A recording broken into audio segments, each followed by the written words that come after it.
Sehingga kayak Siti Jenar, cara pandang Siti Jenar itu masuk betul ning gone pemikiran para santrinya. Kados Ki Ageng Pengging, siapa masuk betul karena masuk akal. Cara mereka napa? Betapa tidak ada artinya fisik ini. Nah, kalau semua fisik ini tidak ada artinya, kemudian yang ada artinya itu roh, perjalanan apa? Perjalanan roh, sehingga diartikan inna lillah wa inna ilaihi raji'un. Inna sholati wa nusuki wa mahyaya wa mamati lillah. Lah kemudian sekarang sampean tak tanya misalnya, ini latihan ilmu hakikat. Wa mahyaya lan penguripan ingsun. Kalau ingsun itu artinya fisik atau jasad, itu keliru besar karena jasad tidak pernah hidup. Yang hidup itu roh.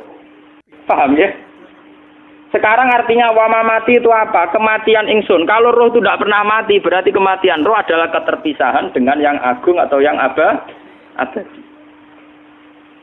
Dan semuanya itu lillahi rabbil alamin. Sehingga mereka mengatakan kematian itu satu pesta. Mulane kados Bilal ditakoki, ya Bilal, ketika murid-muridnya nangis bergape mati, Bilal ge seneng ae. Badan nalqal ahibbah Muhammad dan wa hisbah.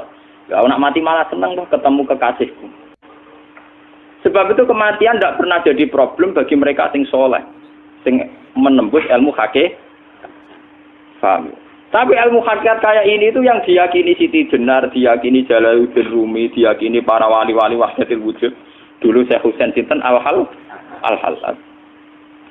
Itu kemudian melahirkan prahara syariat. Prahara apa? Syariat. Sebab itu Wali Songo, oke Siti Jenar benar dalam filosofinya, tapi harus dibunuh. Karena menjadi prahara syariat. Sama dengan yang dikatakan Nabi itu benar, tapi menjadi prahara syariat. Akhirnya disomasi oleh Umar radhiyallahu anhu. Jadi sebetulnya sama, pola-pola ceritanya sama. Intinya sebuah ilmu hakikat harus dikawal napa? Syariat. Nggih kula bolak-balik, contoh paling gampang wit pisang. Wong nak mangan gedang kulitnya tetap dibuang. Tapi umpama gedang dari awal ora usah kulit, ra sido dadi gedang.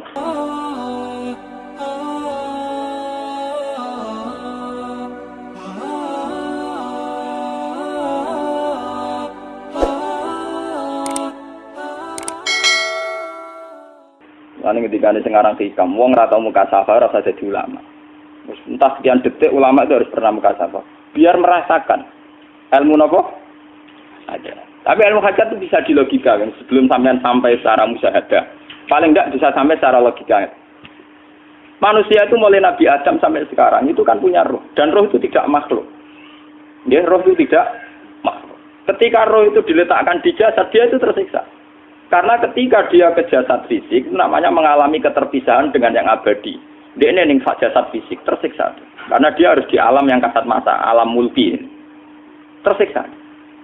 Ketika dia tersiksa, semelok ruhin, akhirnya dia mangane kangelan, akhirnya lesu, mangan. Padahal roh gak butuh mangan, perlu dicatat, roh gak butuh.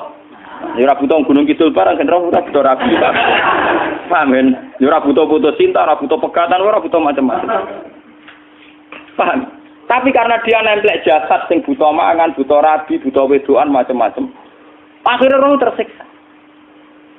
Suatu saat kalau roh ini dalam bahasa manusia mati, ini dalam bahasa manusia mati. Ini hakikatnya roh itu tidak mati, dia kembali ke habitatnya. Ini disebut innalillah. Kita ini dari awal ya dengan Allah. Wa inna ilaihi juga kemudian nanti kita pasti kembali ke Allah. Dan itu diyakini betul oleh orang wahdatul wujud. Jadi kalau roh mati itu ya tidak ada mati. Terus sekarang itu kembali karena sudah lama mengalami keterpisahan mergo melok fisik-fisik dak ono kerja dasinan, ono nggo proposal lan ruwet roh ku melok. Paham itu? Kita di roh ku napa melok ruwet. Lah roh ya tersiksa aku ora butuh mangan, ora butuh proposal bocah ngalor. Itu tersiksa. Makanya dalam cerita-cerita Jalaluddin Rumi yang otentik di kitab-kitab begitu. Ketika beliau mau meninggal muridnya itu nangis. Dari Jalaluddin Rumi, kamu jangan nangisi saya ini mau pesta perkawinan. Kamu tidak merasakan penyesalan saya ini lama menyesal karena harus hidup bersama kamu. Terus saya ini tersiksa karena ngalami alam yang rusak, yang fana. Alam yang fana. Harusnya roh saya itu di alam abadi, bukan di sini. Maka jangan tangisi kematian saya. Kematian saya adalah kembalinya roh ke habitatnya. Semenjak itu kematian dianggap malam perkawinan karena roh kembali. Ciri utama ilmu pamungkas itu dikakno nek wong ape mati ora dienggo pidato, paham gitu.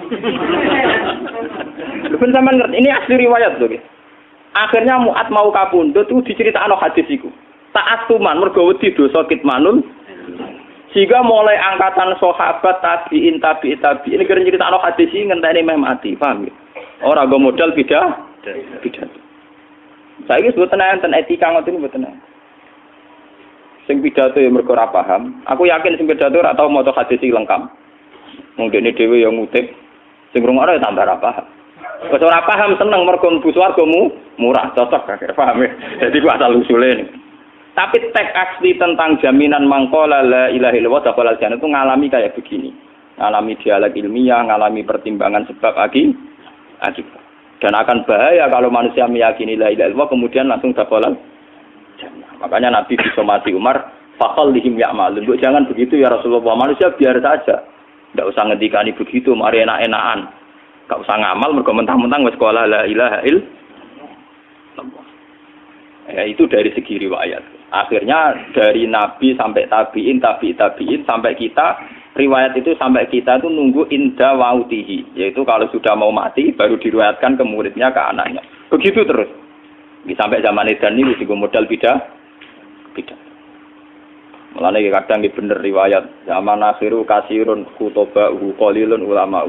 Sing tukang pidato akeh, ulamae mesti tidak. Artinya apa? Agama yang sampai ke masyarakat itu kan yang versi mubalek. Karena rata-rata ulama ora iso pidato, mergo ora lucu. Sing pidatone lucu laris, tapi cara menyebarkan agama bener ora tau sinau. Lah dina mlepuk ping 3 le sinau kapan? Paham? Dina kok pidato ping iku le mutolaah aku kapan? Gua boten nate pengajian teko. Mbok tampa kula ngundang pengajian iki boten nate. Omong terkenal. Boten nate. Tapi rata-rata sing diundang balik rata-rata nate ngaji kula, mesti kula nuwun tenan. Ampun tenan. Nggih itu juan kula nggih sing khas ulama ben ulama. Ulama wis mulang ngaten iki ora usah pidato. Sing ngundang dosa. Paham? Ngundang dosa. Kula sering diundang tiyang tak omongi, kowe ojo gambar ulama kon pidato. Tapi ini ku kersane wonten ulama sing pidato. Dosa. Ora niat ngaji ngene, gak gelem ya wis. Ulama gambar amen. Iku pidato ben pidato amen ngono. Tapi ya muga-muga tobat nak gawe ajaran salah. Jadi bahaya sekali. Makanya ini kembali itu tadi saya mengatakan dari segi riwayat ya. Asal usulnya hadis mangqala la ilaha illallah dakhalal jannah. Ternyata Rasulullah itu disomasi Umar. Itu bahaya sekali ya Rasulullah kalau itu dimaklumatkan, dipublikasikan. Nyatanya Nabi nuruti faqallihim ya'malun. Begitu juga ketika era Mu'ad. Ketika Mu'ad minta supaya itu disebarluaskan oleh Nabi ya jangan. Sehingga Mu'ad meriwayatkan itu nunggu indah mautihi ta'atuman. Karena takut kitmanul ilmi. Meskipun gitu tetap diberitakan tapi nunggu dekati mati. Dan cara memberitakan Mu'ad murni karena takut menyimpan ilmu. Kalau disimpan Mu'ad kan bahaya. Ilmu itu tidak sampai ke tabi'in, tidak sampai ke kita kan. Andai kan saat itu Mu'ad tidak tapi kalau menceritakan secara berlebihan, secara arogansi, secara memanfaatkan, nanti juga menjadi Islam yang gento-gento, mergo mentang-mentang, wis modal, la ilaha illallah. Itu bahayanya kalau diceritakan secara ngawur, melahirkan Islam gento. Mentang-mentang mangko la ilaha illallah, tapi kalau tidak ada menceritakan sama sekali, ilmu ini hilang. Sehingga kita baca dua riwayat ini sudah sempurna. Riwayatnya tetap kita sampaikan, tapi sempurna. Termasuk pertimbangan fakhallihim ya'malu. Terus nomor 2, saya bicara dari segi syariat. Ini dari segi riwayat. Kita punya trauma, entah itu fiktif, entah nyata, entah apalah. Kita punya trauma kasus Siti Jenar. Orang yang mendalami la ilaha illallah secara intensif, ya, entah itu disebut kalimat sodo, bosuluk, boseloko, mbah kono pokoknya. Orang yang memahami la ilaha illallah secara intensif, itu pasti menuju ilmu hakikat. Dan menuju ilmu hakikat pasti ngalami hakikat yang khoyali. Ini rungokno tenan iki. Hakikat yang nopo? Khoyali. Dan hakikat yang khoyali ini mulai menipu. Nggih, kalau sudah begitu ruwet. Misalnya ngeten nggih. Ketika kula maca nggih diskusi ini utawa perdebatannya Kalijaga mbek Siti Jenar. Saat itu ada Sunan Bonang juga. Kamu sujud pakai apa Kalijaga? Ya pakai jasad. Dari Siti Jenar, daging kamu itu hanya onggokan daging. Nanti itu jadi bangkai. Dan setelah jadi bangkai itu habis. Kamu nanti ditulis Tuhan tidak termasuk yang sujud. Kebuat yang mbok sujud itu bentek.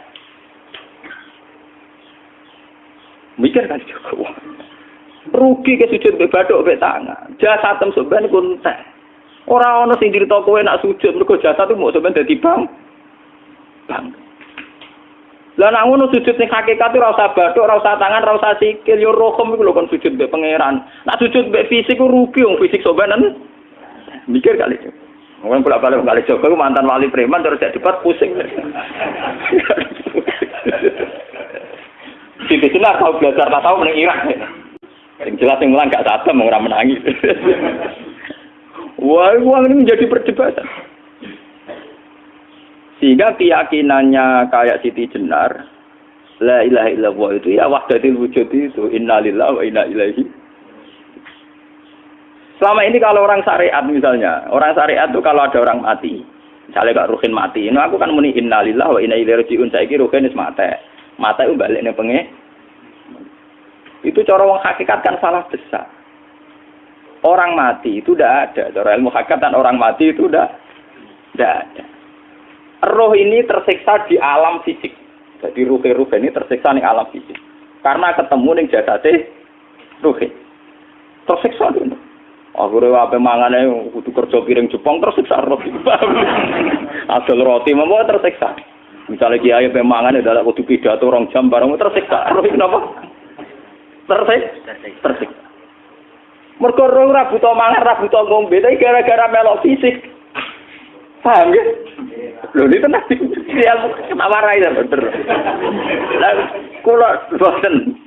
Sampeyan betul lho guru waras maksudnya nggih. Artinya waras secara akademik karena ada referensi, ada marojek, nggih. Waras secara hakikat. Kula niku umpama rasake sampeyan wis ilmu hakikat. Artinya saya juga ngalami ilmu hakikat. Lan ketika sing aran hikam, wong ora tau muka safar ora usah dadi ulama. Wis entah sekian detik ulama itu harus pernah muka safar. Biar merasakan ilmu napa? Ada. Tapi ilmu hakikat itu bisa dilogikakan sebelum sampean sampai secara musyahadah. Paling enggak bisa sampai secara logika. Manusia itu mulai Nabi Adam sampai sekarang itu kan punya roh. Dan roh itu tidak makhluk.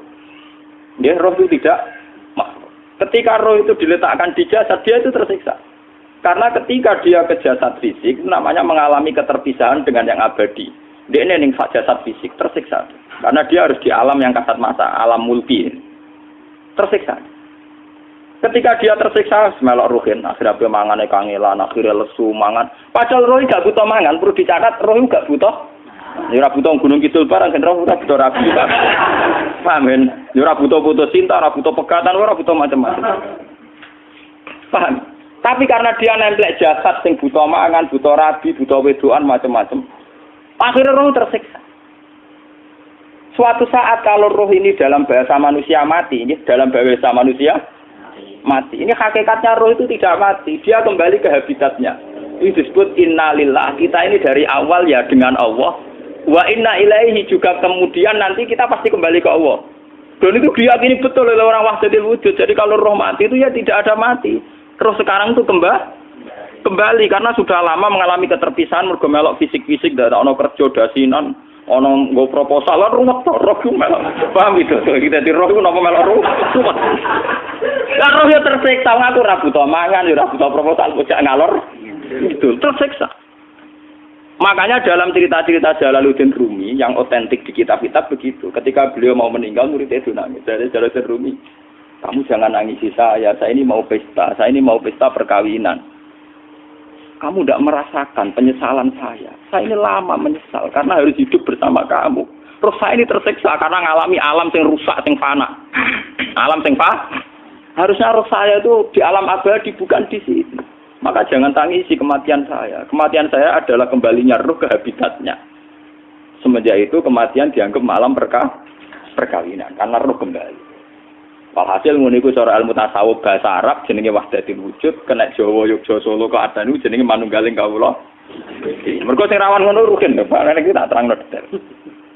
Jadi batuk mesti iki buku sujud kan. Iku sampeyan ilang. Dadi seksine ora ono cara teorine sinten Siti. Rugi kowe. Wis jadi ya gendor. Lah kali Joko mantan preman jak debat terus kowe ora ngono mbok terus tak pateni kowe. Lah debat ini biar ra iso. Premane kumat. Ya sam preman jak debat ilmi. Ngono ku model. Kali Joko yo ora salah, dhisik Sayyidina Umar nggih ngoten. Umar sahabat top, lha jak debat atau milih tak patenane ya Rasulullah. Gak iso dene ilmiah. Mantar preman pasar rukat terus jadi sahabat top debat yang milih mate. Ada wonten cerita wong Yahudi njaluk keputusan Nabi bareng wis diputusno Nabi cek mamang ndak tenang keputusane ngono dalam sengketa duniawi. Bariku takok ya Ali aku mau sowan ning Nabi Muhammad dikai keputusan tapi mamang cara kowe pilih sampai Ali dikai keputusan persis kanjeng Nabi cek mamang meneh takok Umar. Apa marah aku mau singgone Muhammad, singgone Ali, kayak keputusan kok mamang mar. Cara kowe piye? Urusan duit. Entah ini, entah dia meleput buat apa? Uang diputus Nabi ora mar. Buat mati. Gawe. Mereka mantan apa? Cara mantan intelektual kan ya wajar wong Yahudi kok percaya Nabi. Kan bareng cara Ali ya sederhana. Gak percaya wis kandhani. Ora percaya Ali tenan. Lah ora bapatene. Ya wajar wong Yahudi kok percaya Nabi, nek percaya ora situ Yahudi Muslim. Lah Ali situ Gus Dur. Lah nek Gus Dur beda piye tenang. Ali nyen ngoten watake ngoten. Nasibe padha. Ali itu ilmuwan yang jadi presiden gak sukses. Sing niru Gus Dur. Mergo ning dinggo nek wong pinter mimpin ra sukses. Wong pinter gampang maklumi. Lah misalnya kita jadi kiai wong pinter, kayak santri ini pacaran, maksud itu jangan anak cerita besok ber. Wah ruwet, terus malah dalil zinalina subuh syahwat minan. Piye pondok tanpa pelaturan paham ya, ruwet tau. Mana jogeman, dia kiai pinter teman-teman itu jogeman. Sing biasa wae ono syariate sithik-sithik. Sing kamane ono santri pacaran tersinggung, ono santri nakal tersinggung, sing ono rasane lha donya ono napa? Nek meguru kula nu urusan ilmu semi hakikat. Mon gitu. Sehingga kayak Siti Jenar, cara pandang Siti Jenar itu masuk betul ning gone pemikiran para santrinya. Kados Ki Ageng Pengging siapa masuk betul karena masuk akal. Cara mereka napa? Betapa ndak ada artinya fisik ini. Nah, kalau semua fisik ini ndak ada artinya, kemudian yang ada artinya itu ruh, perjalanan apa? Perjalanan roh, sehingga diartikan inna lillah wa inna ilaihi raji'un. Inna sholati wa nusuki wa mahyaya wa mamati ku lillah. Lah kemudian sekarang sampean tak tanya misalnya ini latihan ilmu hakikat. Wa mahyaya lan penguripan ingsun. Kalau ingsun itu artinya fisik atau jasad, itu keliru besar karena jasad tidak pernah hidup. Yang hidup itu roh. Paham ya? Sekarang artinya wama mati itu apa? Kematian ingsun. Kalau roh itu tidak pernah mati, berarti kematian roh adalah keterpisahan dengan yang agung atau yang abadi. Dan semuanya itu lillahi rabbil alamin. Sehingga mereka mengatakan kematian itu satu pesta. Mulane kados Bilal ditakoki, ya Bilal, ketika murid-muridnya nangis bergape mati, Bilal ge seneng ae. Godan nalqal ahibbah Muhammad dan wa hisbah. Kalau nak mati malah senang tuh ketemu kekasihku. Sebab itu kematian tidak pernah jadi problem bagi mereka sing soleh, sing menembus ilmu hakikat. Paham? Tapi ilmu hakikat kayak ini itu yang diyakini Siti Jenar, diyakini Jalaluddin Rumi, diyakini para wali-wali wahdatul wujud. Dulu Syekh Husain Sinten Al-Halal. Itu kemudian melahirkan prahara syariat. Prahara apa? Syariat. Sebab itu Wali Songo, oke Siti Jenar benar dalam filosofinya, tapi harus dibunuh karena menjadi prahara syariat. Sama dengan yang dikatakan Nabi itu benar, tapi menjadi prahara syariat. Akhirnya disomasi oleh Umar radhiyallahu anhu. Jadi sebetulnya sama, pola-pola ceritanya sama. Intinya sebuah ilmu hakikat harus dikawal napa? Syariat. Nggih kula bolak-balik, contoh paling gampang wit pisang. Wong nak mangan gedang kulitnya tetap dibuang. Tapi umpama gedang dari awal ora usah kulit, ra sido dadi gedang. Paham nggih? Meskipun kon ape dipangan ya dibuang. Tapi kita tidak bisa membayangkan pisang dari awal tanpa napa? Mbah kekeringan, mbah bosok, mbah ra sido dadi napa? pisang. Terus pentingnya syariat lagi begini, malah penting ngaji wali-wali syariat yang pinter kados Sunan Kudus, kados Sunan Bonang. Andai kan tidak ada syariat itu dunia pun mesti rusak. Contoh paling gampang masalah pornografi, porno aksi. Jadi jenar ada omongi ngono ibu ngakak-ngakak deh. Dari pangeran wis pirsa, kowe nek aku klambi pangeran ora tem ora ya ora usah klambenan. Wong ora ana gunane. Kalau yang paling penting ku nazarullah, kenapa kowe klambenan barang, wong kowe klambenan ora pangeran tetep pirsa. Nyatane di jenar nak mulang nggih coba klambenan lah intine napa? Dinya ada nabi Sunan Bonang. Nah kowe percaya kabeh nazarullah ora usah napa? Klambenan. Tetapi teori ra usah klambenan iki dinggo tenan. Mulane nek pas do wiridan aliran sesat ciri utama. Kira klambenan tenan. Lah ruwet to. Lho iki tenan iki cerita. Iki pentingnya ngaji nggih. Ben sampean ngerti variasi riwayat, kemudian kita orang syariat harus kayak apa, kemudian kenapa menjadi aliran wahdatil wujud. Lah terus kita ini ya, kita ini kan orang syariat. Memang kelemahan orang syariat itu akeh kok sampean-sampean. Siji mesti ra kramat. Modele ora di duwe bingung, ruwet. Urip wong syariat lho apa? Dineng bojo wedi, dineng tangga wedi, pengaruhe menurun. Pancen orang syariat itu banyak kriminal tauhidnya itu memang jelas. Melane kiai-kiai peken nak ketemu kiai-kiai sing setengah jaga wedi mergo iso nebak atine. Ndekne meriang langsung. Sing kiai ra tau salat keramat padahal ngambungan wong. Sungguh dino sholat 4 waktu kok ora tahu keramat. Wong ape buah utang tanggane iku keramat apane? Sing kono ngawur-ngawur sowan pirang. Meriang oleh syariat ngadepi wong hakikat napa? Mulane jogeman gitu dadi wong syariat sing ngene iku bahaya.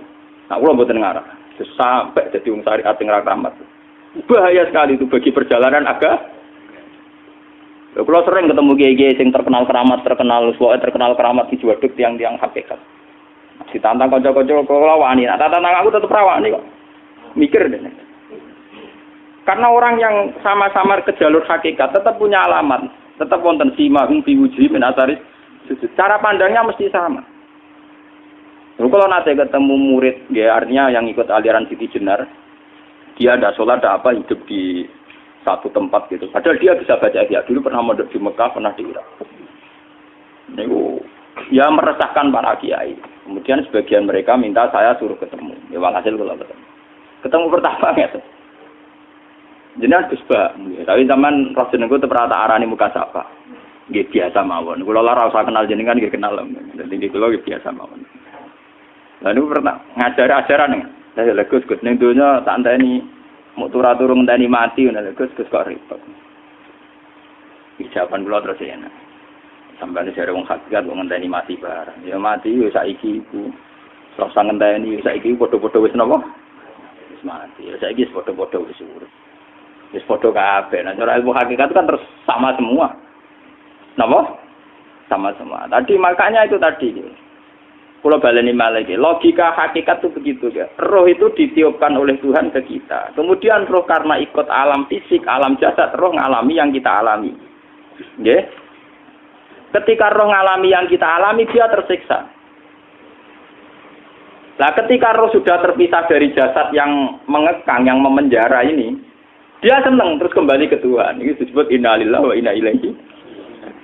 Lah jasad ini kemudian menurut ilmu hakikat tidak ada gunanya sama sekali total. Hilang di telan tanah. Lah kalau begitu jasad ini nak mbok agul-agulan. Gusti bathuk kula tak nggo sujud tangan kula ndi buktine tanganem wis ra ono. Bathuk wis ora. Mulane dari Siti Jenar, hanya wali bodoh kayak kalian yang punya ajaran bodoh begitu. Malah rasupan terus. Mulane Sunan Kalijaga semangat kon mateni mergo tambah omongane glodro ndi. Tapi yang enggak disadari Siti Jenar yaitu tadi. Inti dari ilmu hakikat itu kan tunduk sama kersane Tuhan. Kalau sudah tunduk pada kersane Tuhan, kalau kersane Tuhan roh kita harus di jasad. Dan wujud jasad kita ini juga karena kehendak Tuhan. Kenapa yang wujudnya jasad yang karena kehendak Tuhan engkau ingkari? Sementara wujudnya roh tidak kamu ingkari. Toh wujudnya jasad ya bi iradatillah wa bi masyiatillah. Wujudnya roh ya bi wujudi bi masyiatillah wa irah. Harusnya fungsi jasad juga harus kamu akui toh Siti Jenar. Wong Sekarang kita punya jasad ya bukan karena kita, karena kehendak Allah. Kenapa kamu ingkari? Berarti kamu ingkari kehendak meneng Siti Jenar.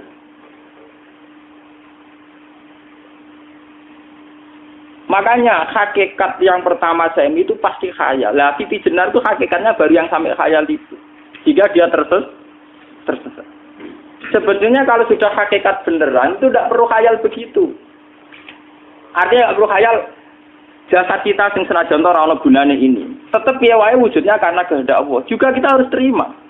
Apapun kekurangannya, apapun kenaifannya, ironisnya harus kita terima. Ini sebagai bentuk penerimaan kita pada masyiatil. Begitu juga keadaan roh kita sebagai penerimaan atas masyiatil. Meskipun ada teori-teori roh yang lebih valid. Lebih valid misalnya begini. Kanjeng Nabi itu suatu saat ininya terputus karena perang Uhud. Itu Kanjeng Nabi dia dolanan drijine ini. Napa jari jemari ini Nabi putus. Dia dolanan. Jadi Nabi sendiri kadang sering ngajarkan ilmu hakikat. Hal lagi illa usbun udmiyat wa fi sabilillahi ma lafitu. Kowe ora trimo fisik, bentuk fisik jari jemari sing ditetir berdarah. Tapi nak kowe wis fisabilillah ayo wis balik ning habitatem. Sehingga kenapa para sahabat itu ketika dicincang, ketika putus tangannya, putus kakinya, sahabat yang usul ke ilmu hakikat itu malah senang. Karena jasad kita ini kan ila sabilillah menuju jalan Tuhan. Sekali dia sudah terluka fisabilillah itu sudah menemukan formatnya. Cara teori Cina sudah menemukan formasinya. Paham gitu? Ora kok malah ngeluh itu berarti goblok kok ngeluh, paham no? Paham kenapa?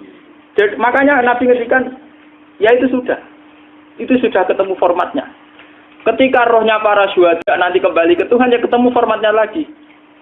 Itu disebut wala taqulu lima yuqtalu fi sabilillahi amma. Dia tidak mati sesuai formasi awal, yaitu roh kembali ke Tuhan dan jasad ikut mengawal. Lah itu Nabi kadang ya pakai ilmu hakikat begitu.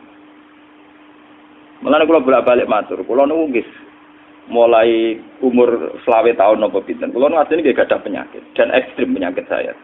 Sampai saat ini kula nak ngobatno ndak lebih 50% nggih karena saya tetap berpikir. Misalnya cara syariat kan berobat, tapi cara hakikat apa betul keberadaan saya di alam ini penting. Sehingga aku kepengen urip tak bela-belani ngantek endak atusan juta. Jangan-jangan penting mati ikut timbang uripku. Lah nak ngono lha apa tak bela-belani? Entek atusan juta. Jadi misalnya kita berobat ya mau ya dari nabi kan berobat ya berobat. Pokoknya kita Islam masih mau geruda-gerudu kadang orang paham.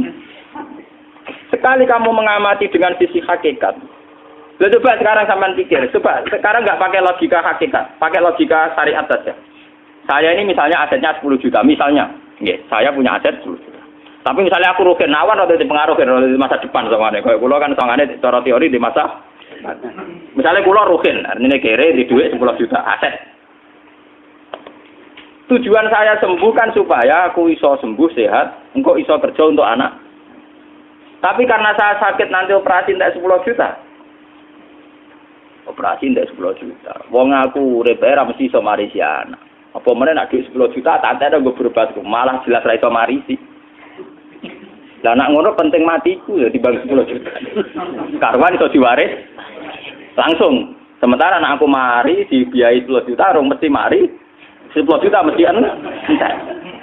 Artinya tidak ada jaminan kalau berobat itu secara fisik ke depan lebih baik. Soalnya malah ngentekno donya enggak jelas akibat positifnya. Misalnya tetap lumpuh, duit teori loh, Bapak artinya apa? Teori hakikat tetap lebih benar bahwa hidup itu tidak ada artinya, semua itu tidak ada artinya. Berobat apa enggak berobat semuanya tidak ada arti. Teori loh gini. Sehingga kalau kita tengah-tengahnya aja tengah-tengah, kasus kula misalnya loro nggih berobat. Gusti separuh kula nglakoni syariat, tapi sebagai kula ulama fikih separuh kula lakoni apa? Jadi kula tetap mboten ngarah obat 100%. Tapi orang Arab berobat wong kula tiyang napa? Syariat. Tapi memang faktanya itu begitu. Cara Kanjeng Nabi kadang Kanjeng Nabi berobat. Kadang Kanjeng Nabi wis nikine tercincang dige guyonan. Wa laki illa usbuun utwiyat. Ora apa driji sing gak melok-melok. Nah, bukti bahwa jasad itu begitu tidak penting. Kayak Sayyid Hamzah. Menurut Sayyid Hamzah nganggep wahyu bentone ra karuan. Kalau teori Siti Jenar itu benar, teori Jalaluddin Rumi benar teorinya lho, ora kok ora salate lho nggih, maksudnya pun nganut ra salate. Benar cara analisis roh. Ketika Sayyid Hamzah dinyatakan mati oleh manusia, oleh hukum manusia dinyatakan mati karena dia sudah tidak bergerak. Dalam teori hakikat kan rohnya Sayyid Hamzah sudah fi khawasili tuyurin khudrin. Rohnya sudah diambil Tuhan, tidak mati. Paham ya? Ketika rohnya Sayyid Hamzah sudah diambil, jasad ini sudah tidak punya rasa. Sekarang secara syariat kasat mata kita tahu, wong jasad nak diinfus, di sayat-sayat dioperasi ora kroso. Apa meneh saiki ruhe wis bisa. Lah ya jasad itu cek gampange, dioperasi dibius saja terus tidak kerasa. Apalagi rohnya sudah diambil. Nah saiki bayangkan, ketika Sayyid Hamzah itu sudah di atas, niku kira-kira dul wahsi ra wong bentuk. Lho wong kok baca igabus. Ketika jasad benar-benar tidak penting, kemudian jasadnya Sayyid Hamzah kan dicincang oleh wahsi. Ketika rohnya sudah diambil kan Hamzah tidak merasakan. Berarti Sayyid Hamzah guyu-guyu wahsi. Wahsi cek bentuk nih gabus dicincang. Paham ya? Lho niki tenan. Artinya ketika pandangan manusia iba kepada Sayyid Hamzah karena dicincang, dimutilasi oleh wahsi. Wahsi tidak mengalami sinten, Sayyid Hamzah tidak mengalami apa-apa karena rohnya sudah bersama Tuhan. Dan iso wae Sayyid Hamzah malah guyu-guyu wahsi. Cek goblok gabus kok dicincang. Lah nak ngono rak mirip, makanya dalam hal ini itu dalam teori roh itu sebetulnya Siti Jenar tidak sesat dalam teori roh. Tapi jangan katakan itu penemuannya Siti Jenar. Siti Jenar itu terlambat. Sebelum itu ada Husain Al-Khallas, sebelum itu ada Jalaluddin Rumi, sebelum itu juga ada sahabat, ada nabi. Cuma cara aplikasinya Siti Jenar melenceng. Jadi jangan katakan kok tak kampus-kampus. Iku pendapat Siti Jenar itu malah goblok meneng. Siti Jenar itu sanut, paham nggih maksud apa? Wis anut. Nah, teori yang sama terjadi pada Yesus Kristus. Ketika Yesus misalnya secara lahir dicincang, dimutilasi, diapakan oleh orang Yahudi. Sebetulnya rohnya dia sudah bersama Tuhan, kembali ke Tuhan Bapa, nah cara Kristen. Nah cara Islam ya balik ning pangeran. Andaikan itu iya, itu ya ada masalah karena hakikatnya dia tidak dicincang, tidak dibunuh. Andaikan iya, tentu menurut Islam yang dibunuh Yudas atau siapa itu yang masuk bialau. Tapi sama sebetulnya teorinya sama. Kalaupun iya ada masalah. Oke, kalau misalnya Nabi Isa karena ada kontroversi menyangkut dia atau Yudas. Sekarang yang Zakaria dan ya. Zakaria itu dicincang betul oleh orang Yahudi. Matinya dimutilasi. Tapi dia tidak apa-apa. Karena ketika beliau dicincang, rohnya sudah diambil. Ini rungono tenan kan. Ben kira untuk kendel mati paham kan ya. Dadi maksudnya niku kula ajari nak mati itu tidak problem nggih. Niki kalau urip wedi lho. Dan ini bersamaan paham nggih. Kaitan la ilaha illallah ini nanti semuanya sama kaitan sama apa? La ilaha illallah. Ini nanti ujungnya sama dengan la ilaha illallah. Begitu juga seterusnya. Misalnya Yahya kalian sinten? Zakaria.